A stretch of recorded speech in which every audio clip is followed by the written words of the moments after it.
चालू केलं का? तर पहा, आज आपण चालू करणार black body spectrum, spectral distribution of black body radiation. तर हा ग्राफ तुम्हाला काढायचा आहे, जो मी काढलेला आहे बोर्डवर. समजलं की नाही? हा ग्राफ काढायचा आहे. या ग्राफला ब्लॅक बॉडी स्पेक्ट्रम म्हणतात. आता पहा, the radiant energy,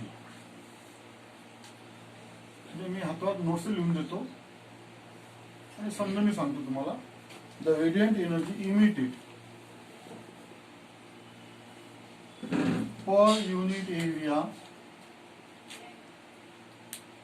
per unit time by black body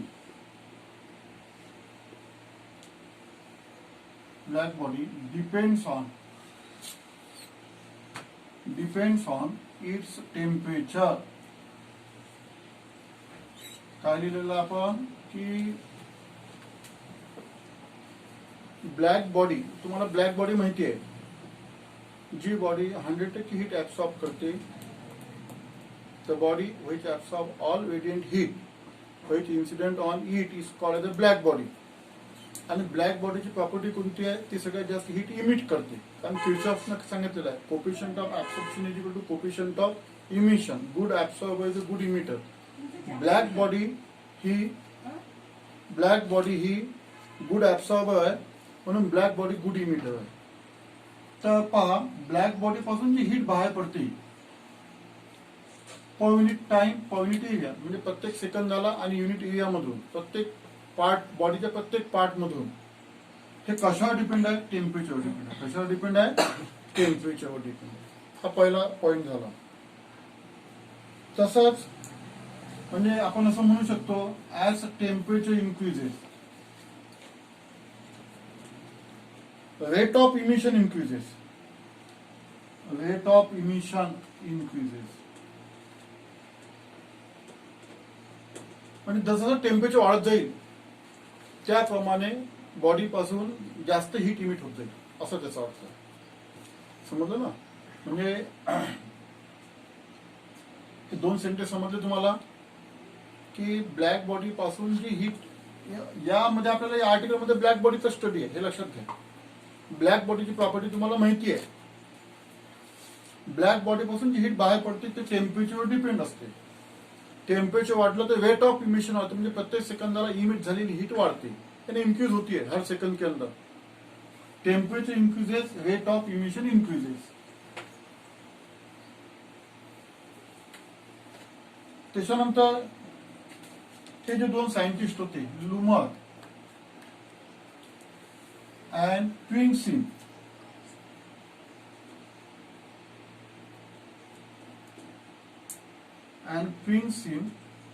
study the energy distribution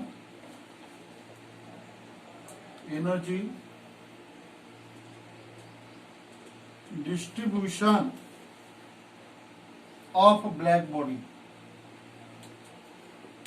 energy distribution of black body म्हणजे त्यांनी ब्लॅक बॉडीचं टेम्परेचर मेंटेन केलं आणि नंतर त्याचा स्टडी केला. त्यांनी काय केलेलं आहे की एक म्हणजे अशी ब्लॅक बॉडी घेतली, ब्लॅक बॉडीचं टेम्परेचर घेतलं एक पर्टिक्युलर, जसं मी डायग्राम मध्ये दाखवलेलं 3000 kelvin temperature, 4000 kelvin temperature, 5000 kelvin temperature आणि नंतर 5500 केल्विन टेम्परेचर. मी 4 टेम्परेचरचे ग्राफ दाखवलेले आहेत. ठीक आहे. समजा याचा टेम्परेचर 4000 आहे केल्विन, यापासून हीट बाहेर पडून राहिलेली आहे आणि ही जी बॉडी आहे कॅव्हिटी रेडिएटर मध्ये ठेवलेली आहे. जसं परफेक्टली ब्लॅक बॉडी आहे, परफेक्टली ब्लॅक बॉडी तुमचा स्टडी झालेला आहे. आतमध्ये जो स्पेअर आहे तो कॅव्हिटी आहे, समजलं ना? त्याला कॅव्हिटी रेडिएटर तुम्ही म्हणू शकता. कॅव्हिटी रेडिएटर मध्ये अशी एक सिस्टीम असते की त्यामध्ये वेगवेगळे टेम्परेचर आपण मेंटेन करू शकतो, एवढा फरक आहे फक्त. तर तुम्ही असं लक्षात ठेवा की ही बॉडी आपण कॅव्हिटी रेडिएटर ठेवलेली आहे आणि या बॉडी पासून हीट वेव्ह बाहेर पडत आहे. Wave, heat energy in the form of wave. आता वेव्ह म्हटलं की अशी वेव्ह असते, वरच्या पार्टला क्रिस्ट म्हणतो आपण, खालच्या पार्टला टॉप म्हणतो. डिस्टन्स बिटवीन टू क्रिस्ट और distance between two top is non as a wavelength. त्याला काय म्हणतो आपण? वेव्हलेंथ म्हणजे लॅम्बडा. लक्षात आलं ना, ते लॅम्बडा झालं. तर या सायंटिस्टचं असं म्हणणं आहे की यापासून जे हीट वेव्ह बाहेर पडते, it depends upon wavelength. It depends upon wavelength. म्हणजे टेम्परेचर आणि वेव्हलेंथचं काहीतरी रिलेशन आहे असं त्यांनी आपल्याला सांगितलेलं आहे. तर पहा आता, black body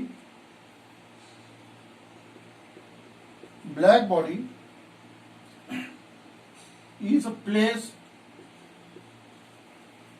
in a source of radiator. आता या रेडिएटरचं नाव तुम्ही कॅव्हिटी रेडिएटर सुद्धा म्हणू शकता. ऍट अ डिफरंट टेम्परेचर ती बॉडी, जसं परफेक्टली ब्लॅक बॉडी आतला जो स्पेअर आहे ना, त्याला तुम्ही कॅव्हिटी रेडिएटर म्हणू शकता. ते वेगवेगळ्या टेम्परेचर, फक्त त्याच्यामध्ये टेम्परेचर मेंटेनची प्रोसेस नाही आहे. वेगवेगळ्या टेम्परेचरवर ती बॉडी आपल्याला ठेवायची, मेंटेन करायची. ते सोर्स ऑफ रेडिएटर मध्ये ठेवलेली आहे ऍट डिफरंट टेम्परेचर. आणि काय केलेलं, आणि मेजर केलेलं, measure radiating power at different wavelength.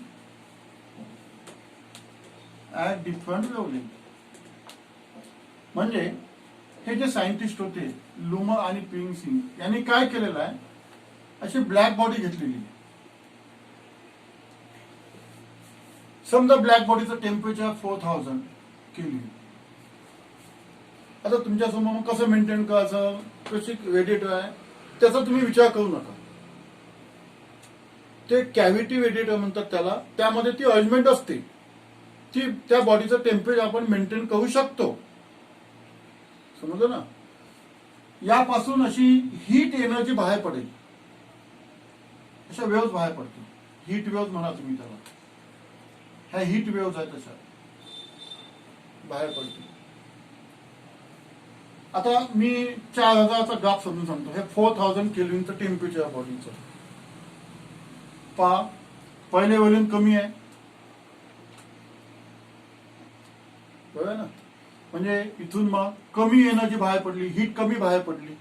हे रेडिएटिंग पॉवर म्हणजे इमिशिव्ह पॉवर. रेडिएटिंग पॉवर म्हणजे इमिशिव्ह पॉवर. इमिशिव्ह पॉवर म्हणजे तुम्हाला amount of heat emitted per unit time per unit area. या बॉडी पासून बाहेर पडलेली उष्णता प्रत्येक सेकंदाला आणि प्रत्येक युनिट एरिया मधून ती हीट तो मोजत गेला आणि वेव्हलेंथ मोजत गेला. ह्या दोन गोष्टी मोजत गेला तो. 500 हे नॅनोमीटर मध्ये वेव्हलेंथ आहे. ऍक्च्युअल वेव्हलेंथ ऍस्ट्रॉनॉमी मध्ये मोजतात. 1 astronomy ratio -10 metre. Nanometre ratio -9 metre. हे कन्व्हर्शन आहे नॅनोमीटरचं मीटर मध्ये. वेव्हलेंथचा सिम्बॉल आहे लॅम्बडा. हा लॅम्बडा सिम्बॉल आहे वेव्हलेंथचा. 500 वर हीट एनर्जी फार कमी आहे. हे वाय ऍक्सिस वर काय टाकलेलं आहे, रेडियंट पॉवर, म्हणजे कमी प्रमाणात उष्णता बाहेर पडली. वेव्हलेंथ इन्क्रीजेस, हीट एनर्जी वाढत चालली ना. या ग्राफवर लक्ष द्या, 4000च्या ग्राफवर वाढत चालली की नाही, लक्ष आलं तुमच्या, वाढत चालली की नाही. Wavelength increases, heat energy increases. म्हणजे आता समजा ही वेव्हलेंथ लॅम्बडा आहे, मग एवढी झाली, हे लॅम्बडा झाला, म्हणजे याच्यापेक्षा लॅम्बडा जास्त आहे की नाही. Wavelength increases. वेव्हलेंथ जशी वाढली त्यात आता हे कसं आहे तुम्हाला, कसं आम्हाला हे जसं आहे तसं आहे. थिओरिटिकल आपण ऍक्च्युअली प्रॅक्टिकल करून पाहून नाही आलो. तुम्हाला कॅव्हिटी रेडिएटर माहित नाही, ते ब्लॅक बॉडीचं टेम्परेचर कसं मेंटेन करणं हे सुद्धा आपल्याला माहिती नाही आहे. याचा अभ्यास आपल्याला थोडक्यात सांगायचं म्हणजे वरच्या वरते करायचं आहे. जास्त डोकं लावू नका. एवढं लक्षात ठेवा की हे ब्लॅक बॉडी आहे, याच्यामधून हीट बाहेर पडून आलेली आहे, बरोबर ना. हीट वाढत चाललेली आहे, वेव्हलेंथ वाढत चाललेली आहे. एका पर्टिक्युलर वेव्हलेंथला ती हा पीक पॉइंट आपल्याला मिळालेला आहे. मिळाला नाही तर पीक पॉइंट, याला लॅम्बडा मॅक्स, हे जे मॅक्झिमम इमिशिव्ह पॉवर याला लॅम्बडा मॅक्स म्हणतात. याला काय म्हणतात, maximum wavelength it is a समजा आता असं कन्सिडर करायचं 2000 आहे की नाही, समजा 1800 आहे, 1800 नॅनोमीटर, म्हणजे 1800 नॅनोमीटरवर इमिशिव पॉवर कशी आहे, जास्त आहे. पुन्हा wavelength increase, again wavelength increases, फिर से क्या होगा, इमिशिव पावर डिक्रीजेस यानी कम कम हीट बाहर निकल रही. आ गया समझ में, यानी wavelength increases, emissive power increases. एक पर्टिकुलर वेवलेंथ पे क्या हो जाएंगे वो maximum, again wavelength increases, emissive power decreases. म्हणजे गोष्ट लक्षात आली का, म्हणजे एकसारखी इमिशिव पावर बाहेर पडत नाही, हे लक्षात घ्या तुम्ही. आतापर्यंत तुमच्या डोक्यात काय असेल, हा हे ब्लॅक बॉडी आहे, सरांनी सांगितलं की ब्लॅक बॉडी सगळ्यात जास्त हीट ऍब्सॉर्ब करते आणि सगळ्यात जास्त हीट इमिट करते. मग एकसारखी इमिट करणं चालू आहे का, नाही. जसं आता पाईप असते, पाईपातून आपण पाणी धार मारतो, एकसारखी धार पडते, फोर्स एकसारखा फोर्स होतो, तसं नाही आहे. म्हणजे तुम्हाला कसं एकसारखी बॉडी इमिट करेल का, नाही. पहिले वाढत वाढत जाते इमिशिव पॉवर, म्हणजे जास्त हीट इमिट करेल, मग काय होत जाईल, कमी कमी कमी कमी होत जाईल. ज्या वेव्हलेंथवर इमिशिव पॉवर जास्त असते त्याला लॅम्बडा मॅक्स म्हणतात. त्याला काय म्हणतात, लॅम्बडा मॅक्स म्हणतात. समजलं का तुम्हाला, पॉइंट लक्षात आला ना. तर अशा हे यांनी प्रॅक्टिकल केलं लुमर अँड क्विन्सिंगनी, आणि तिच्यावरून त्यांनी हा ग्राफ काढला. पहा नंतर 5000 केल्विनचा ग्राफ पहा. Again wavelength increases, emissive power increases, again wavelength increases, emissive power decreases. Same technique आहे. म्हणजे असं नाही की ब्लॅक बॉडी, सरांना म्हटलं का ब्लॅक बॉडी पासून सगळ्यात जास्त हीट बाहेर पडते, मग एकसारखीने बाहेर पडते, पहिले एकदम वाढत वाढत जाते, मग आणखी कमी कमी होत जाते. समजलं की नाही, अशा पद्धतीने. याचंही पहा तुम्ही, वाढत वाढत गेली नंतर काय झालं, कमी कमी. हा एक ग्राफ पहा, पहिले वाढत वाढत गेली नंतर काय झालं, कमी कमी होत गेली. हे सगळे लॅम्बडा मॅक्सचे पॉइंट. हा लॅम्बडा मॅक्स आहे, हा लॅम्बडा मॅक्स आहे, हे लॅम्बडा मॅक्स समजा इथे, होय ना. म्हणजे 5000 साठी लॅम्बडा मॅक्स किती आला समजा, इथे किती आहे, 1500, समजा 1400 पकडू आपण. समजलं की नाही, म्हणजे 1400 पकडू, आणि इथं 4000 साठी किती आला, 1800 आला, होय ना. समजा हे इथं हे याच्यासाठी एवढं आलं, याच्यासाठी इथं आलं 900 आला समजा, होय ना. हे लॅम्बडा मॅक्सचे पॉइंट आहेत. हे याला लॅम्बडा मॅक्स, हे लॅम्बडा मॅक्स आहे. ज्या वेव्हलेंथवर इमिशिव पॉवर जास्त असेल त्याला मॅक्सिमम वेव्हलेंथ म्हणतात, म्हणजे लॅम्बडा मॅक्स म्हणतात. लक्षात आलं. आता फिगर शोज, पॉइंट लिहून घ्या. Figure shows spectral distribution,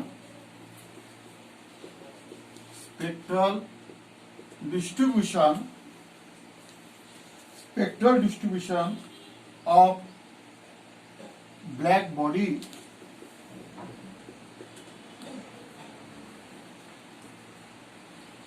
at a different wavelength. वेगवेगळ्या वेव्हलेंथवर त्याचं डिस्ट्रीब्युशन आपण एक फिगर दाखवलेली आहे. आता याचे ऑब्झर्वेशन लिहू आपण. महत्वाचे ऑब्झर्वेशन या ग्राफवरून आपल्याला काय काय ऑब्झर्वेशन मिळते, आणि या ग्राफवरूनच आपल्याला एक लॉ तयार करायचा आहे. त्या लॉचं नाव आहे वीन्स डिस्प्लेसमेंट लॉ. ठीक आहे. ऑब्झर्वेशन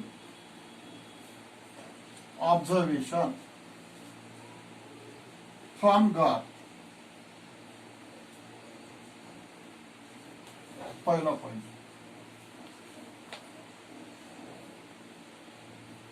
पॉइंट, काय मग, ऍट ए गिव्हन टेम्परेचर. हा महत्वाचा पॉइंट आहे. गिव्हन टेम्परेचर,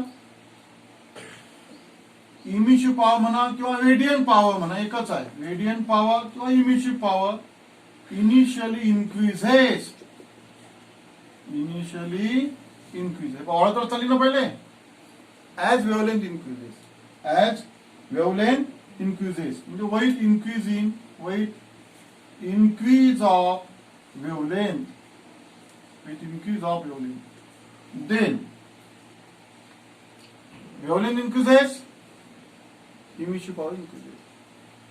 पण त्यांनी काय लॉजिक वापरलं, हिट जी आहे ती वेव्हच्या फॉर्म मध्ये त्यांनी इमिट केलं असं त्यांनी कन्सिडर केलेलं आहे. वेव्हला वेव्हलेंथ असते, समजलं ना.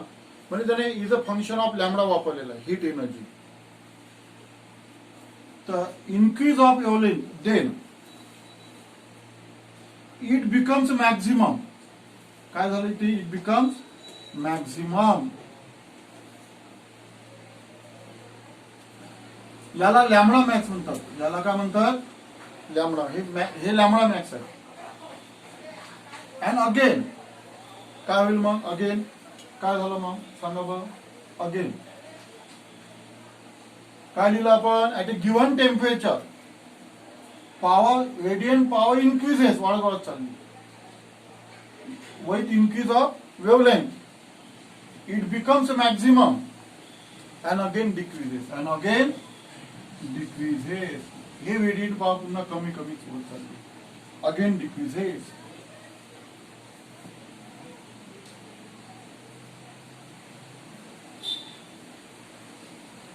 हे जे लॅम्बडा मॅक्स आहे, लॅम्बडा मॅक्स म्हणजे काय, मॅक्झिमम वेव्हलेंथ. याला मॅक्झिमम वेव्हलेंथ म्हणतात. Maximum wavelength at which radiated power is maximum. Radiated power will maximum.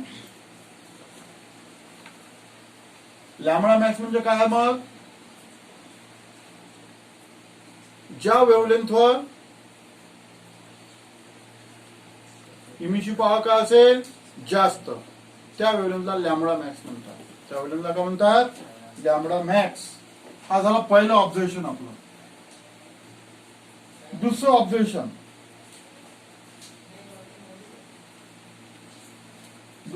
Area. आता समजा तुम्ही हा 4000 चा कन्सिडर करा, 4000 चा का,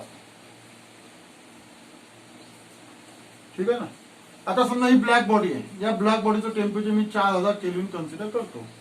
याच्यापासून मग अशा रेडियंट एनर्जी बाहेर पडली, हीट बाहेर पडली ऍट ऑल वेव्हलेंथ. हा जो याचा एरिया आहे, एवढा पार्ट, हा एरिया याचा, हा पार्ट, एवढा पार्ट, हा एरिया झाला की नाही या ग्राफचा. This area represent total heat energy emitted by black body. काय इमिट करते, काय रिप्रेझेंट करते, टोटल रेडियंट एनर्जी. जेवढी त्यापासून हीट एनर्जी बाहेर पडली ती हा एरिया रिप्रेझेंट करतो, समजलं की नाही. तर एरिया रिप्रेझेंट, ते आपल्याला पॉइंट लिहायचा. Area represent, area under curve, area under curve represent total energy. Total energy म्हणजे त्या ब्लॅक बॉडी पासून पूर्ण हीट जे बाहेर पडणार आहे त्या टेम्परेचरवर. समजा आपण बॉडीचं टेम्परेचर 5000 कन्सिडर केलं, 5000 केल्विन. मग त्याच्यापासून हा जो त्याचा एरिया आहे याच्या अंडर मधला, हा एरिया याच्या अंडर मधला, हा एरिया आला ना, हा एवढा होय ना. हा एरिया काय रिप्रेझेंट करते, त्याच्यापासून पूर्ण हीट बाहेर पडलेली. कोणापासून, ब्लॅक बॉडी पासून. Area under curve represent total energy emitted per unit time per unit area. प्रत्येक सेकंदाला आणि प्रत्येक युनिट एरिया मधून, म्हणजे प्रत्येक याच्या प्रत्येक पार्ट मधून, त्या बॉडीच्या प्रत्येक पार्ट मधून जो हीट एनर्जी बाहेर पडून आलेली आहे प्रत्येक सेकंदाला, या 5000 केल्विन टेम्परेचरवर, तो हा एरिया दाखवतो. हा area under the area. Area under the curve represent total energy emitted per unit time per unit area by black body. त्या ब्लॅक बॉडी पासून at all wavelength, at all wavelength, सगळ्या wavelength आलं. मग सगळ्या wavelength आलं तिथूनपर्यंत.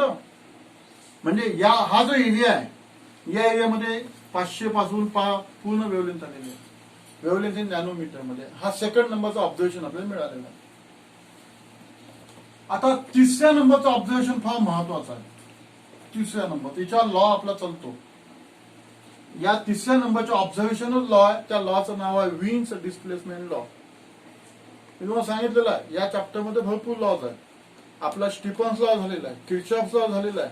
आज मी तुम्हाला शिकवणार विन्स डिस्प्लेसमेंट लॉ. आता तिसऱ्या नंबरचा पॉईंट. आता तुम्ही हा जो पीक पॉइंट आहे या पीक पॉइंटवर लक्ष द्या तुम्ही. हा पीक पॉइंट, या पीक पॉइंटवर लक्ष द्या. हे पीक पॉइंट आहे लॅम्बडा मॅक्सचे. हा लॅम्बडा मॅक्स 3000 चा आहे, हा लॅम्बडा मॅक्स 4000 चा आहे, हा लॅम्बडा मॅक्स 5000 चा आहे, हा लॅम्बडा मॅक्स 5500. म्हणजे लॅम्बडा मॅक्स आपण 4 मी टेम्परेचर दाखवलंय. तुमच्यासमोर 4 टेम्परेचर आहे. टेम्परेचर आणि त्या लॅम्बडा मॅक्स मध्ये काय रिलेशन दाखवू शकतो तुम्ही? हा जो पीक पॉइंट आहे it is shift towards left. कोणाकडे झुकला तो? लेफ्ट कडे. As temperature increases, as temperature increases. म्हणजे समजा आता पहा तुम्ही 5500 केल्विन हे टेम्परेचर, याचा लॅम्बडा मॅक्स इथं आला, एवढा आला. समजा 500 आहे त्याचा लॅम्बडा मॅक्स. हा 5000 केल्विन याचा लॅम्बडा मॅक्स 900 आहे. 400 केल्विन याचा लॅम्बडा मॅक्स समजा 2000 आहे. 300 केल्विन याचा लॅम्बडा मॅक्स समजा 2400 आहे.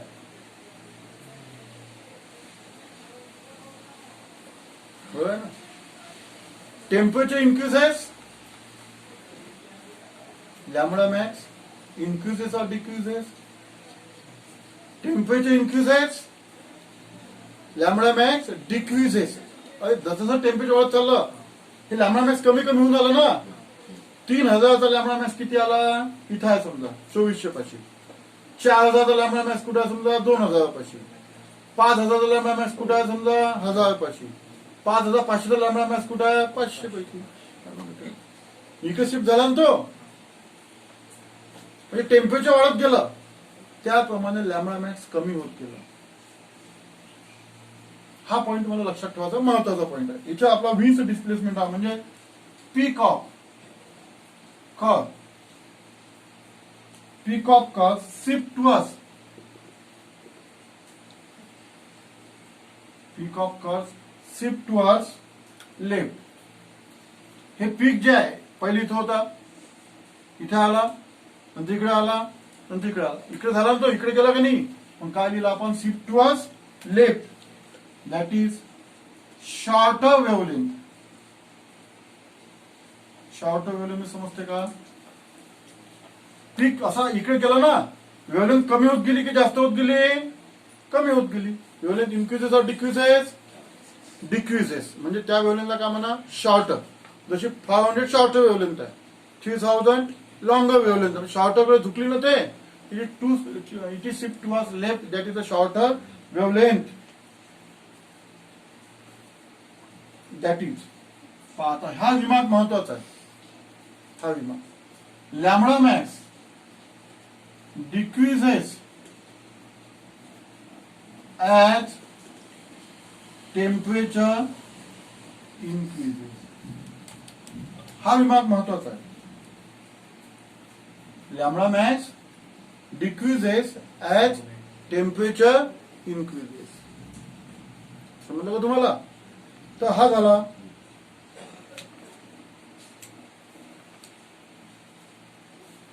तिसऱ्या नंबरचा पॉईंट. चौथ्या नंबरचा मग झाला. आता आपलं चौथ्या नंबरचा पॉईंट झाला. मग लॉ येणार आपण. चौथ्या नंबरचा पॉईंट झाला. आता चौथ्या नंबरचा पॉईंट असा आहे, मी समजा तुम्हाला प्रश्न विचारला की कोणत्या टेम्परेचरवर सगळ्यात जास्त बॉडीने हीट इमिट केली, असा प्रश्न विचारला. कोणत्या टेम्परेचर? 3000, 4000, 5000 की 5500 केल्विन? काय उत्तर येईल? 5500. कारण एरिया जास्त आहे त्याचा. एरिया काय रिप्रेझेंट करते? Radiant power at all wavelength. म्हणजे सगळ्यात जास्त रेडियंट पॉवर कोणत्या टेम्परेचर ब्लॅक बॉडी पासून इमिट झालेली आहे? 5500. कारण त्याचा एरिया कसा आहे? जास्त. त्याचा एरिया कसा आहे? जास्त आहे. हा आहे चौथ्या नंबरचा पॉईंट. At higher temperature. मग आपण तुम्हाला तो लॉ लिहून देतो. Means displacement. Higher temperature radiant higher temperature आपण म्हणू 5 केल्विन. ठीक आहे. Higher temperature radiant power. Radiant power एवढा शपूट लावून द्यायचं नेहमी. इमिटेट किर्चॉफ लॉ मध्ये आहे ना इमिटेट कोणता per unit time per unit area हे शपूट लावावं लागते तुम्हाला प्रत्येक वेळेस.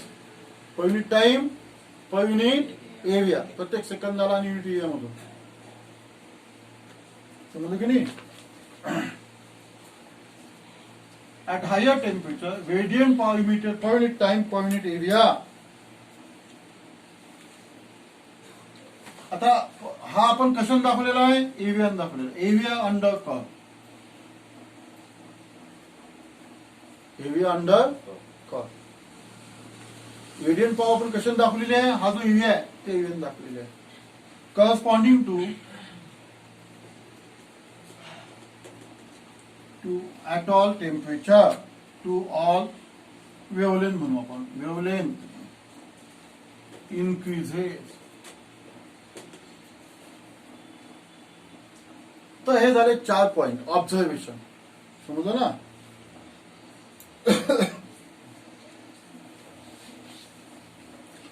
आता आपण लॉ तुम्हाला घेणार कारण लॉ आता शेवटचा पार्ट याचा वीन्स डिस्प्लेसमेंट लॉ.